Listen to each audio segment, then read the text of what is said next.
Good morning and welcome back to another live stream. I'm James Bishop, CEO of OneFinePlay, as you probably know by now.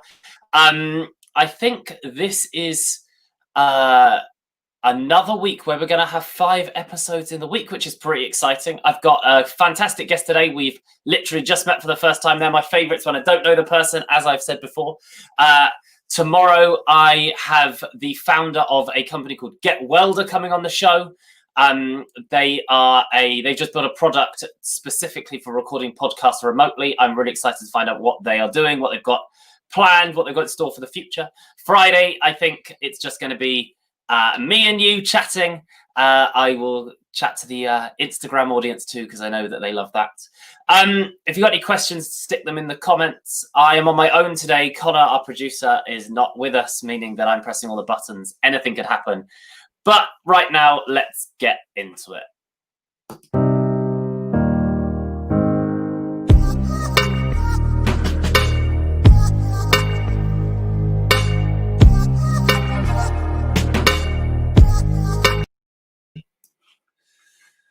Right, we're back. I always get baffled when I've got all these buttons to press and all this responsibility of making the behind the scenes happen. So my guest today and I met through on a Facebook group about franchising, because she is a franchisor. In fact, let's get her in. Sam, welcome to the show. Morning. Samantha, Sam. Morning. How are you doing? Very, very well. And yourself? Yeah, good, thank you. So we met, or we were connected through a Facebook group that's run by a long-standing friend of mine, Sean. I don't know if you even know Sean. I guess you probably do.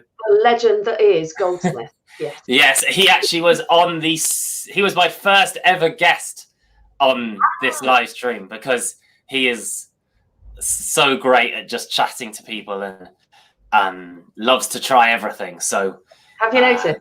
He likes to chat. Yes. He loves it. I've known him for a long time. He's always been super useful. So I'm excited to have you on and find out a little bit more. So tell me, what is your experience? Well, I guess let's give some context. What is it that you do? And okay. what do you know about podcasting, or where are you at? Have you got a podcast? Do you listen to them? Okay. No, we are practically at ground zero. I think I have listened to a podcast once. So, you know, this is my learning day, and I want to help other people out there who have not really found out about podcasting before. Just heard it as one of those words going past you, like, well, what was that? Another funky tech word that's appeared in my life. So, James, I want to take you up on your title. Ask me anything, and I'm going to drill down. I want to know what is this big deal. So wait, you've listened to... So we should just give some context. You are the franchisor of a business, and you've got a couple of other businesses in the pipeline too. Yeah, I'm a franchisor of Domestic Angels. So we have franchisees who have their own businesses, their management businesses, so they employ staff. It's quite sophisticated and very ethical. And we have a company as well called Paxan Business Solutions. And yes, James, I have got this far without being a podcast addict. And so I want to explore the possibility of podcasting enriching my business life going forward. And I get the impression, I'm going to punt, that you live on the south coast somewhere? Certainly do. Okay. We're in the tropics. Yeah, you are. I can. It wasn't that gave it away. But okay, interesting. And you think you maybe listened to one podcast once by accident, maybe, but you're not sure? Yeah, I've discovered Audible, that listening to books thing, but podcasting is not my life. It's not part of my weekly or daily routine. So I will need to ask you questions to find out what they are, what it's all about, and should it be part of my routine. So the first thing that strikes me is the name, podcasting. Why pod? Because pod is like a bunch of dolphins, or a place where people go and sit these days. It's some sort of other thing. And casting, well, that's broadcasting. Do you know anything about the history of the name podcasting? You'd think that I do. And I think there's a number of rumors as to how it started. But Apple are basically, in a roundabout way, deemed with having created the podcast, and podcast is a blend of iPod and broadcast. Oh, I see. Okay, so this is why people like me may have missed the beginning and the early growth of podcasting, because I'm not a Macintosh person. So that whole iPod bit going on was with that bunch of people in that marketing group. So okay, that's fine. So that's how it came to be. So it was previously called audio blogging. Oh, okay. Well, that makes more sense. Audio blogging. And if you wanted to listen to a podcast, where would you go to find one? I mean, now you've said it's like audio blogging. Back in the day when I was a kid and a teenager, we would listen to C90 cassettes, and they lived on a shelf above the cupboard that had the LPs in. So where do you go to find a podcast? So do you have an iPhone, or are you that anti-Apple? I am definitely anti-Apple. Okay, so do you have Spotify? Oh, I've heard of that. Heard of that? Got that, or just heard of it? I think I've used that a couple of times.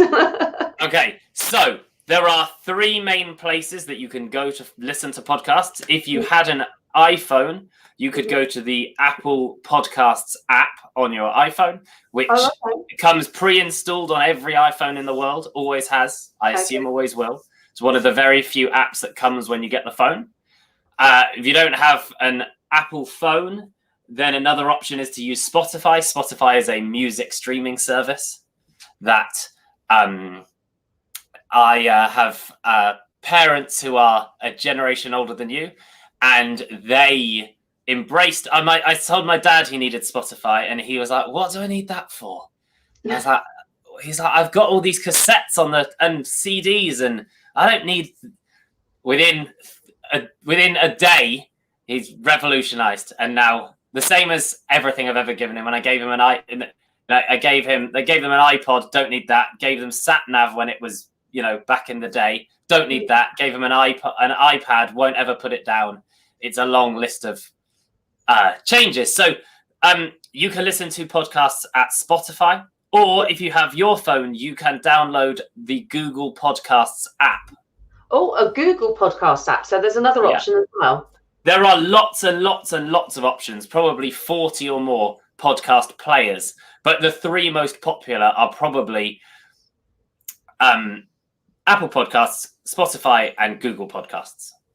Okay, so when you go into, say, Google Podcasts, is it set up like a library? Do you put in what your favourite subject is, or a person's name? I mean, how much information do you need to know about podcasting content to find something that you'd like? So you are going to you download the app and you open it, and it will show you probably the charts, what it thinks is the most popular shows right now. Or you can search for the name of a show or the name of a person or a topic, and it will return you results. So I think most people are searching for the names of shows that they want to listen to, or the names of people that they want to listen to, who either have made that podcast or have been on a podcast. So if you search for Richard Branson, it will return he doesn't have a podcast for obvious reasons, but it will return all the podcasts that he has guested on where someone has put his name in the description or the title. Right. Okay. So you don't necessarily need to know who has created a podcast. You just put in something that you might be interested in, or the subject of the day, and that's on your mind that day, and see what comes up and it's presented to you, and then you can select from there. Yes, and then exactly, and then normally you listen to them, and then often you would then subscribe or follow them, so that when that person then releases new episodes, you would watch more. Do you have Netflix?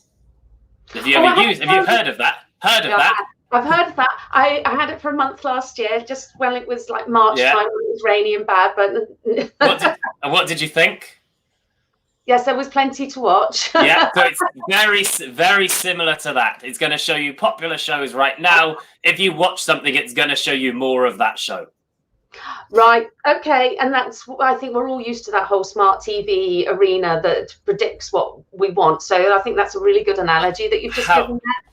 However, the biggest challenge of podcasting is that, which is a big frustration for lots of people, is that, so podcasting in itself is a subculture, as we're discovering here, made up of subcultures. So there's something in there for everything, for everyone, right? Okay. I'm going to guess at some time in your life you've been on YouTube. Yes, YouTube, I've definitely done that. Yes. YouTube is a subculture in itself, made up of hundreds of subcultures. So there's stuff in there for everybody. There's 31 million different channels on YouTube, all people posting videos, basically in little groups of interests, right? So if you're into French knitting, there's people making content about that. And if you're into pottery, there's people making content about that. And if you're into fast cars, there's, so you get exactly the same in podcasting that you get on YouTube. You just, one is audio and one is video. I'm with you now.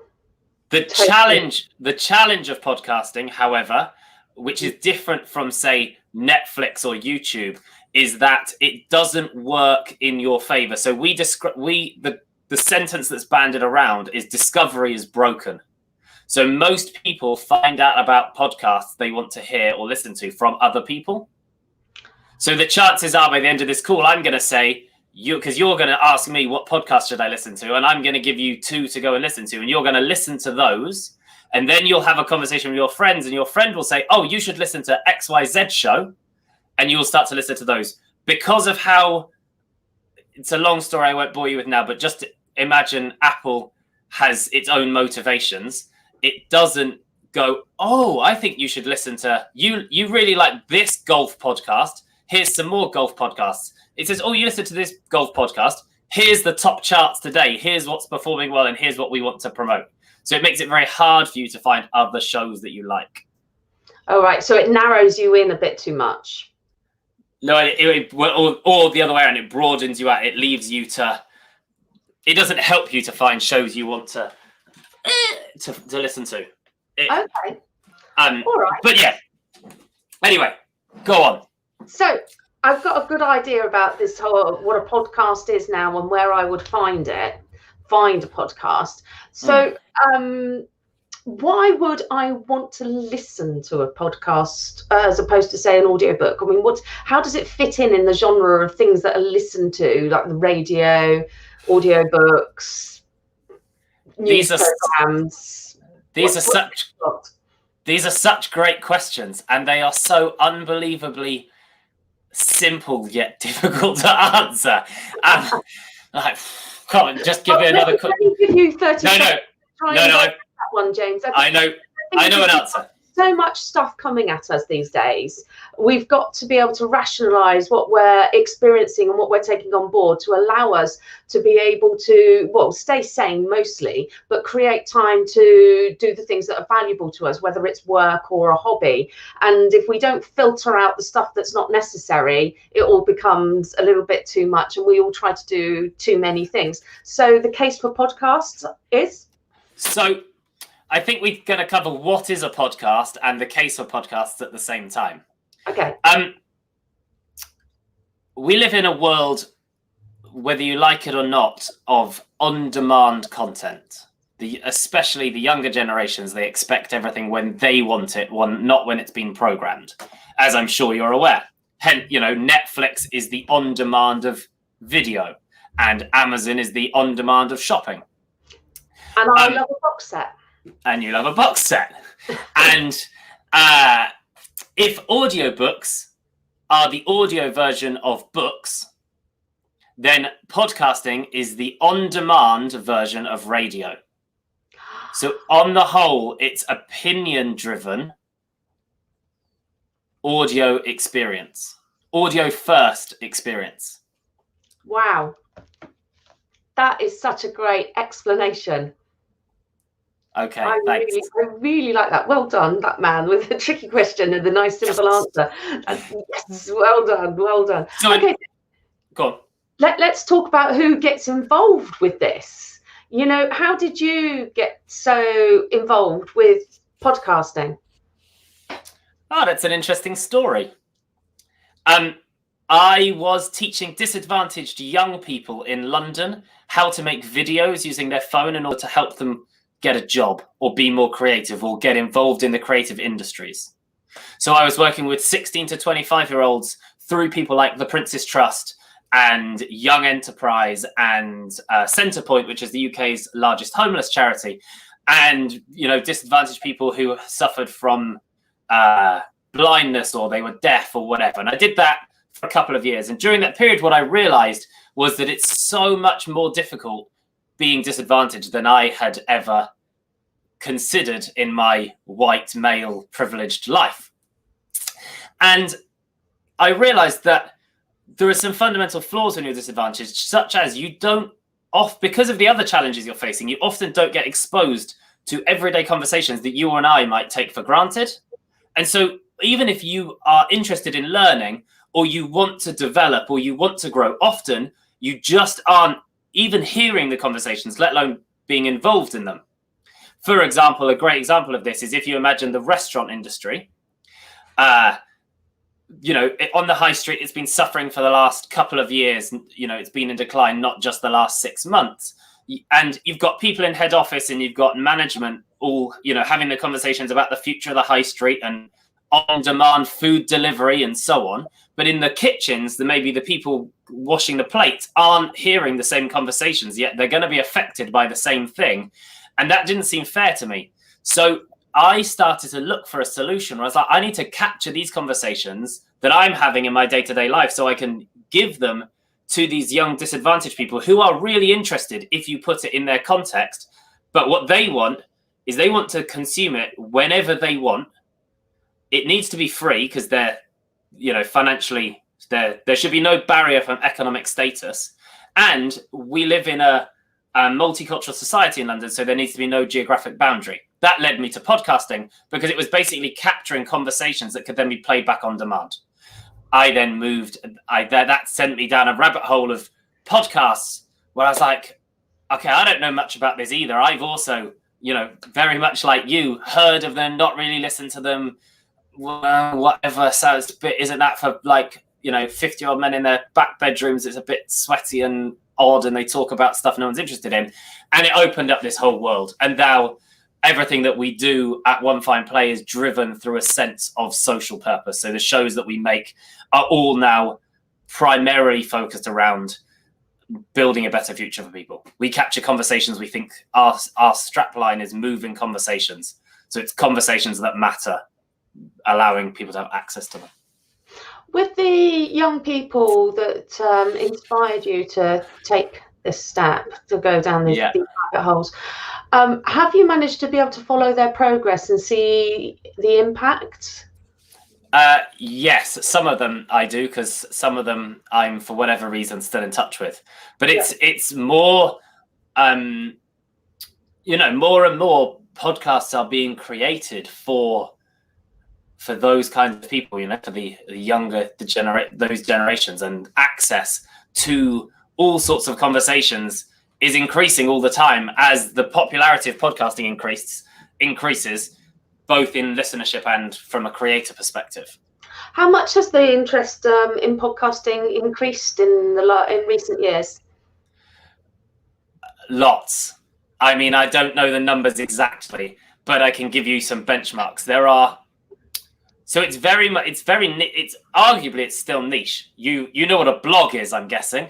Yes, there are 600 million blogs. There are 31 million YouTube channels, and there are about 1.3 million podcasts.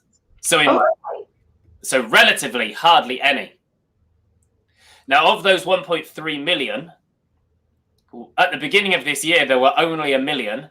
There were 100,000 new shows registered with Apple in April alone. And podcasting has been around since 2004, so it's old.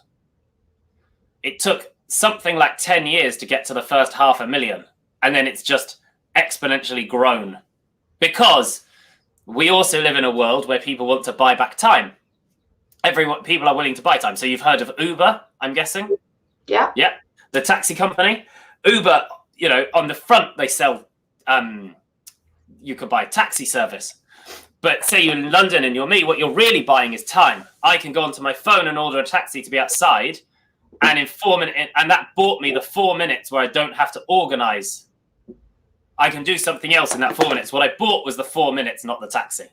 So I'm buying back time. And in podcasting, you're doing the same thing. We live in a world where people have become used to consuming from more than one source at the same time. So you may or may not be guilty of watching television on the sofa with your phone in your hand, and potentially even some may have an iPad or a third screen as well. So as you start to remove content sources, people start to, get anxious. And I know many a person who's told me that the concept of being on the tube in the morning and not just being at peace with themselves, thinking about the world, is too much for them to bear. So the opportunity to listen to audio content and still be stimulated by some kind of learning or conversation or whatever it may be, whilst going about other things in their lives, means essentially they're still getting that stimulation that their body is now hardwired to needing, whilst getting back the time to do something else: driving, cleaning, gym, walking, multitasking, whatever it may be. I think the big appeal that I would put alongside that is the fact that you're listening and not looking at a screen. We spend far too much time in our lives in front of screens of one description or another. You've just described the person who sat there with an iPad and a phone in front of the television, and it's just it's damaging our ability to concentrate. Have you read a book called Deep Work by Cal Newport? I have.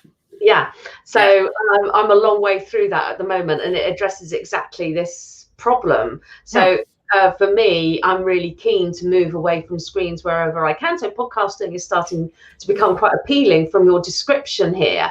I listen to the radio when I go out for exercise. I listen when I'm in the car. Now, listen to podcasts in the car, I think that would probably be safe. Would I be right? Yes. Yeah, because I listen to Audible books, so same. Same. Your podcast would be fine. So that's a good position. And when you look up a podcast, does it tell you how long it's going to be? So if you know you're going for a 2-hour drive, can you pick a 2-hour podcast, or a half an hour drive, pick a half an hour podcast? Of course, yes. Most podcasts are in the 30 to 40 minute region, I would say. Right. Okay. So that's kind of an ideal length. Does massively vary. Right. Okay. But I do think it's really interesting what you were talking about there, about the people who are traveling to work and don't feel that they can just be peaceful in their own minds. And it's a point that we have today. And I wonder if podcasting could help people to not disrupt their minds quite so much as screens do. I think so. I think that, it's a totally different topic and conversation, like why people need to be stimulated all the time by something. But absolutely, the not looking at a screen while still consuming the content thing is super important, especially when you consider how much content there is that you watch where you really don't need to watch the pictures. And that's one of the things that I found myself doing early on in this journey was, for reasons I won't bore you with, I am a massive YouTube geek. And I know more about YouTube than I do about podcasting in terms of consumption. And but there were lots of shows that after a while I would just listen to whilst getting on with my work, or put it on in the background because I don't need to see what the pictures are. The same as if you watch Friends on the television, you don't need to see the pictures anymore because you know the characters and you know what's going on. So a podcast is just a forced version of removing the images. What's the importance of podcasting in the world of business? It's an opportunity for you to create to host a party in your industry, however often you want, inviting whoever you want up onto the stage, but allowing everybody else in the industry to attend for free whenever they want, on demand at their own convenience, with a fairly low barrier to entry. So imagine in your industry, you can have you can host this party, you can basically curate it, and you can by creating this content. And, you can make it fun, you can make it entertaining, educational, informative, inspirational, whatever you want to do.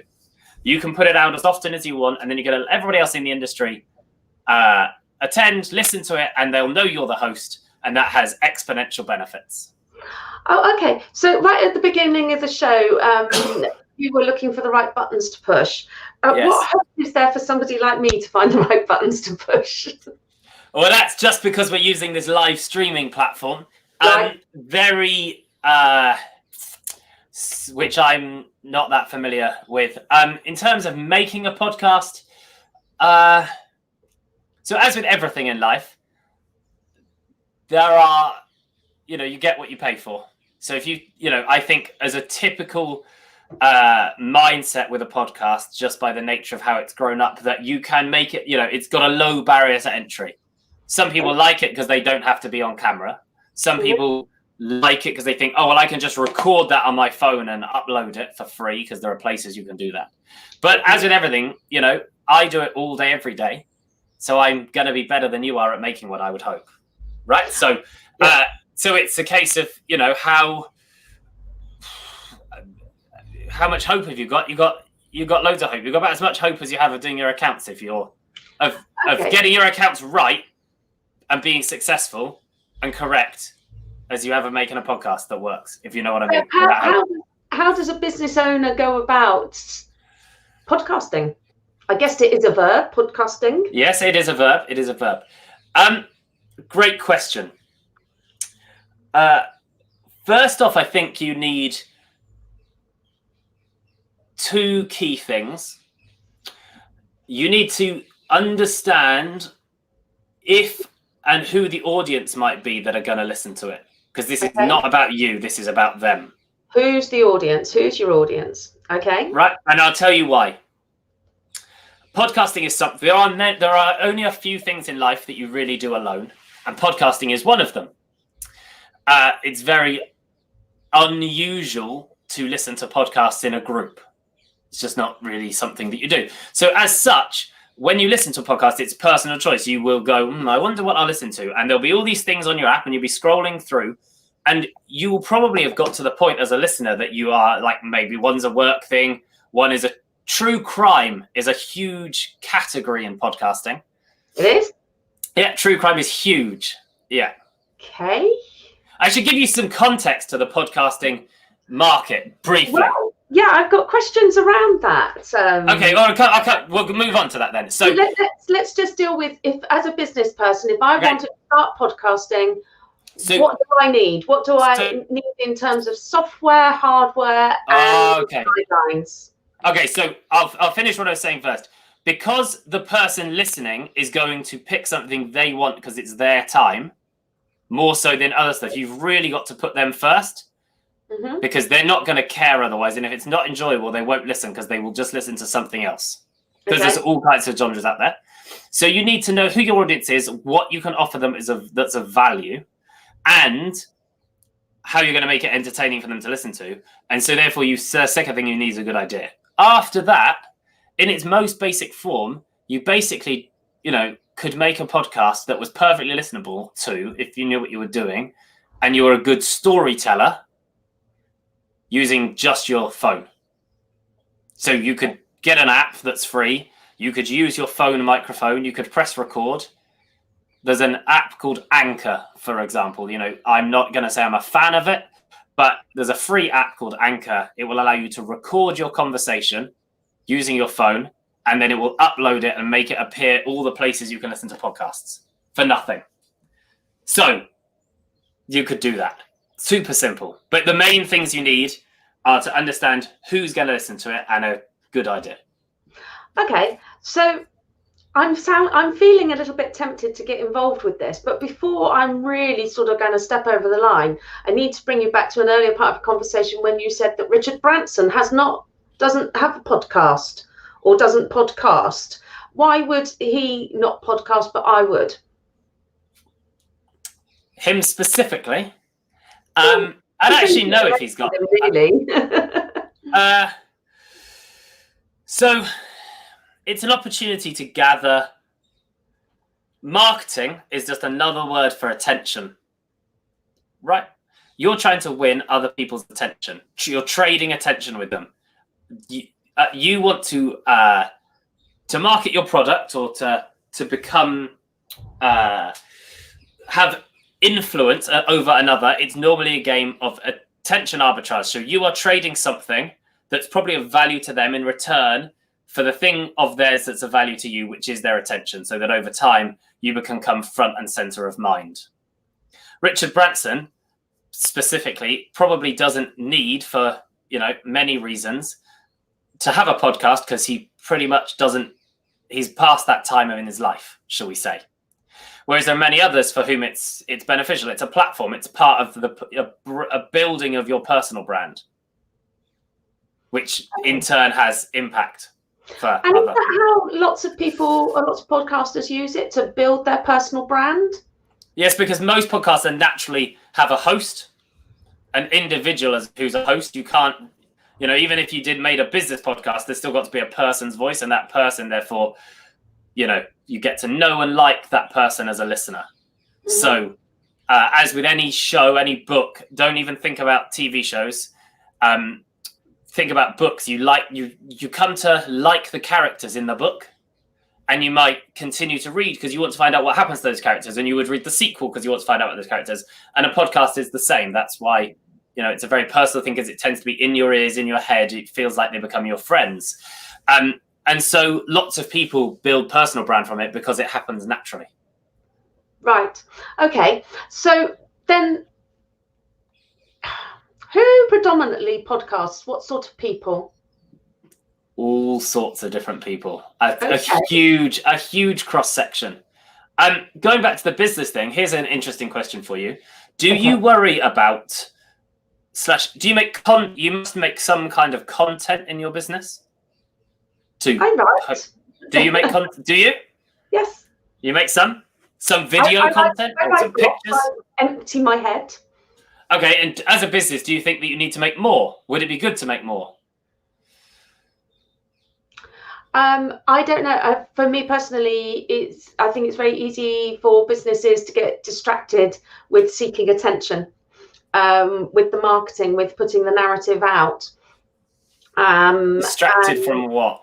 Well, doing the accounts. Or maybe but what about? But there won't be any. But if you don't win consumer attention, you can't sell them anything. If you don't sell them anything, there's no accounts to do. Well, that's true, but the marketing can have so many different formats. It's not necessarily about blogs. It can literally just be a couple of sentences in a stimulated post of some description. Or so how about this? Here's a good reason that a business might want a podcast. Mm-hmm. I'm going to sort of be firm and say that I think marketing is pretty fundamental in most businesses, and most businesses fall down because they don't have enough consumer attention. And the most powerful people in the world are those who have the most attention to the consumer. I guess you're aware of the concept of an influencer. Yes. Yeah, social influencer. So a social influencer exists because they are closer to the consumer than somebody who, in most cases, is paying them. Right. So Nike go to Lewis Hamilton. I'm picking random people. Lewis Hamilton is an influencer in motor racing and in in whatever sectors he is, and he has a strong, close relationship with those people because he has a strong personal brand, and they feel affinity towards him, closer to them than Nike is. So Nike have to pay him to get reach to those people. Content comes in three formats. You can only really make content in three formats: pictures and videos, so visual, audio, and written word. Doesn't really exist in any other way. Different people consume things in different ways. So we've established right now that if I was, Apple, you read a lot. We've sort of established that. So if they wanted to, to educate you or to help you or to build good brand equity with you, they would probably need to write something in a blog, in a written format. I don't read at all because my brain does a million other things if I try to read. But I listen to podcasts. You don't listen to any podcasts. So if they don't make something in audio format, they're never going to find me. And if they don't make something in written content, they're never going to find you. So as a business, if you're cutting out one of those four key pillars, video, pictures, audio, written word, you're going to suddenly cut up a whole audience. I also don't I don't look at my Instagram feed. I don't scroll through it. I only look at the comments. So I'm not going to see if you're posting there and so on. The beauty of a podcast is that I'll tell you what will happen to this recording. After this recording, yes, it will get sent. We will have talked for 45 minutes. This will get posted in its entirety on YouTube and on Facebook. We will then take this, and one of the producers in the team will find sections within this show where you've probably asked a question and I've given an answer, and it's like 60 seconds or 50 seconds or a minute and 30 seconds. And they'll find, say, 10 of those. And then we will cut those sections out, change the look and feel slightly, and then make them contextually relevant to the place that we'd like to post the content, or we want to post the content. We will take some screen grabs of the images. We will also transcribe it, and we'll do some probably make 2 written word articles over the next month out of the back of this. So from this 1 40-minute conversation, we would probably expect to make 30 pieces of content. So if you imagine this was a podcast episode, we would expect to make 300 pieces of content from 10 episodes. Okay. So in that case, James, what we have to do is come back in say 4 or 5 weeks time and see the metrics behind that, see the numbers behind that, and what the reach is to demonstrate that podcasting has that impact. 100%. I'm more than happy to do that. I can show you that. I think what's important absolutely, let's do that. I'd love to do that. I think what's important though is to remember that we live in a world as well where you can't track vanity metrics. So it won't be a case of we got 17 likes or we got 3 comments. What it will be is a case that my LinkedIn profile views since I've started this show are up 388%. And 3 weeks ago, before I started this show, I had no new business leads. Now I have 14.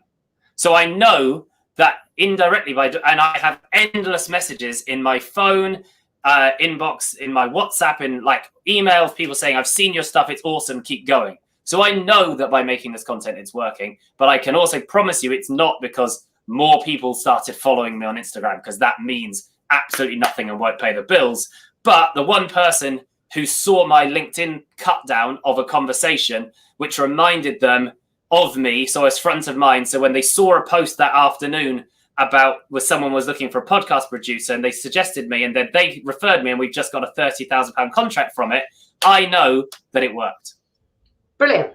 That makes sense? Yeah, no, that makes complete sense. And I think this is really good because we're going to be able to take this one example and show everybody just how effective this medium is and how many different variations you can make with it, because that's really interesting. Definitely. I had no idea about that at all. Okay.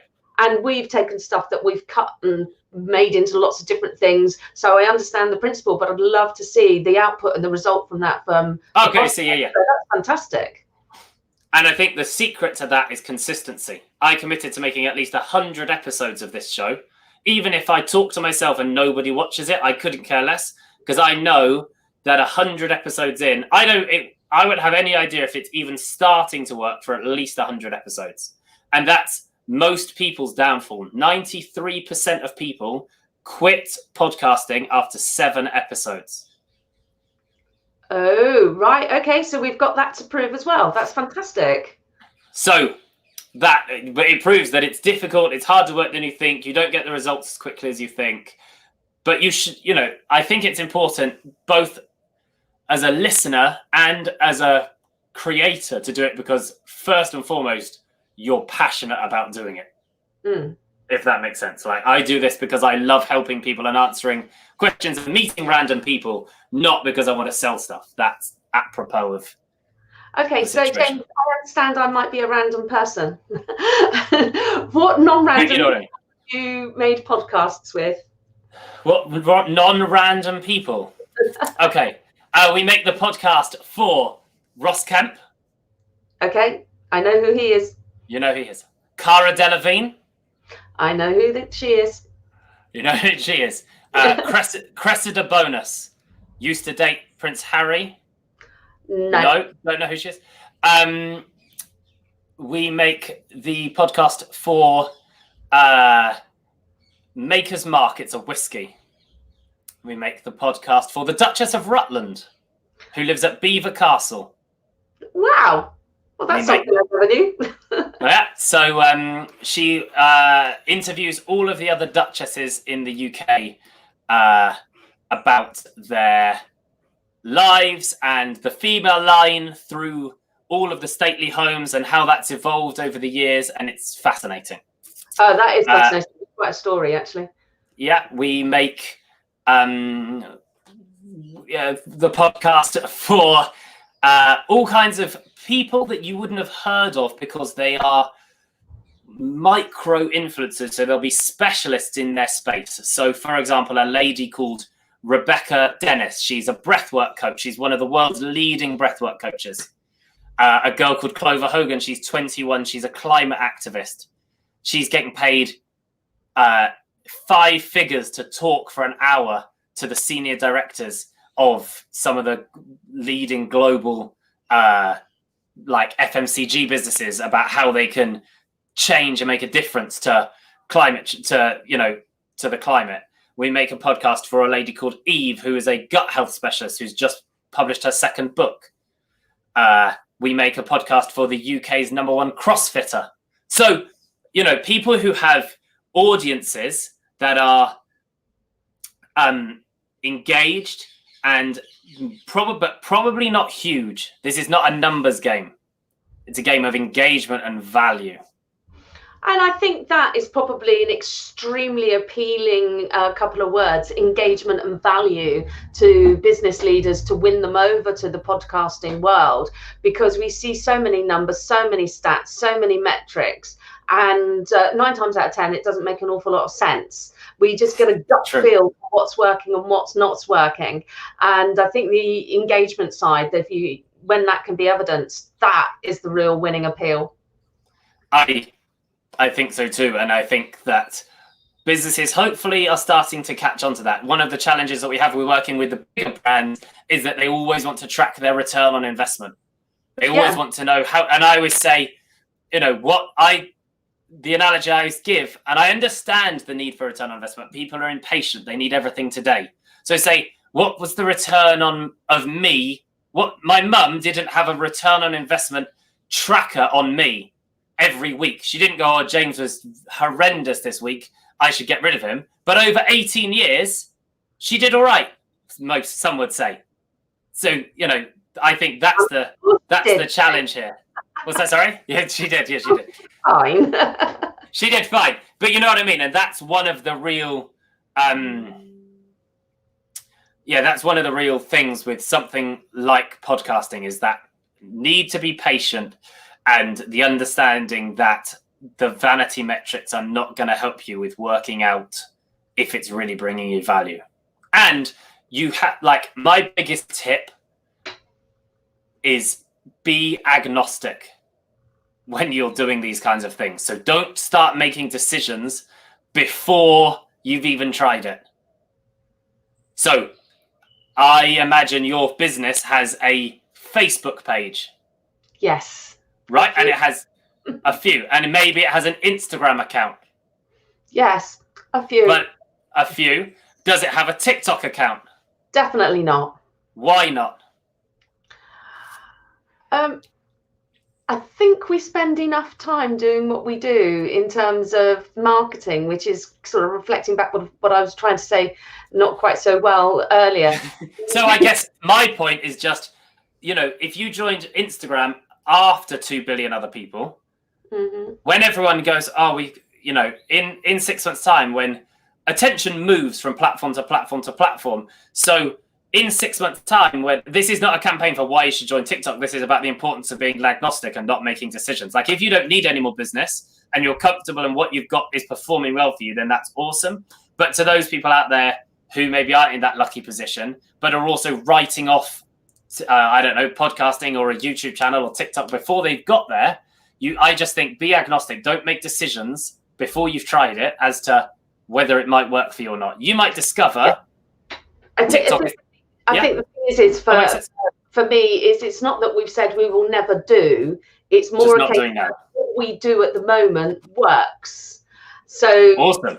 And we're in a world right now where everything is restarting and resetting, and we need to make sure that the narrative is in the right place, more so than that the narrative is correct, and then double check where the right place is. And it's getting that narrative right at the moment is so important. So we know that the channels that we use are effective, they work, the phone rings, we're doing okay there. That's great. We're adding too many other options is probably going to consume time that needs to be used in the other disciplines of running business. And remembering that actually we do all have lives outside of work. We do. That's very, very true. I'd love to give you 3 tips for one thing we haven't talked about podcasting that's, I think, super relevant to you, and then I'm going to wrap up. Great. It's a 3-step journey for me. Yeah. Number 1, go and guest on some podcasts. Yeah. Right? So go and be a guest. See if you like it. See if you like the format, if you like the experience. There are some websites you can go to, such as matchmaker.fm and others that I can't remember the names of right now, where you can literally find people who are looking for guests. So people who have shows, and you can say, okay, I'll come and talk to you. And you give up 40 minutes of your time, do it 2 or 3 times, see if you like it, see what you learn. Normally, it puts you on a pedestal and you get to tell your story and you get a bit of free promotion. Number 2, something we haven't talked about and you haven't mentioned, interestingly. More than half of my working life is spent dealing with advertising in podcasts. Oh. Right. There are ads in that most podcasts are paid for through advertising. Ah, okay. So the second thing is, have you ever considered audio advertising for your business? So, I mean, I know the answer is no because of the noises that you just made. But go and try. I mean, it's a bit... The second thing is to run audio adverts. So find some local podcasters in your area or some podcasters making content about home cleaning or home help or whatever it might be, and run ads in those podcasts. Okay. So collaborate with the podcast host. It doesn't necessarily mean money. You might be able to do an affiliate deal. You might be able to do, there's all sorts of things you could do. Or go and run adverts for your business in franchising podcasts. And podcasts you know that potential franchisees are listening to, and see what return comes from it. Because you know, if they have an engaged audience of 76 people, if you find a podcast where there are, designed for potential franchisees, and it's only, even if it only gets 76 listens, that's 76 people interested in potentially buying a franchise.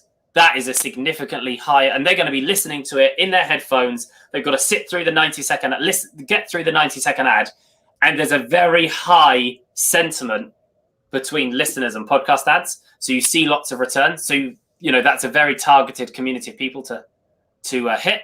And after you've been a guest and you've run ads, you'll see the 2 sides of the coin. Do you like the process? Do you like the experience? And I can see how this might work, and I can start to sense engagements from listeners. After you've done those 2 things, then think about starting a podcast.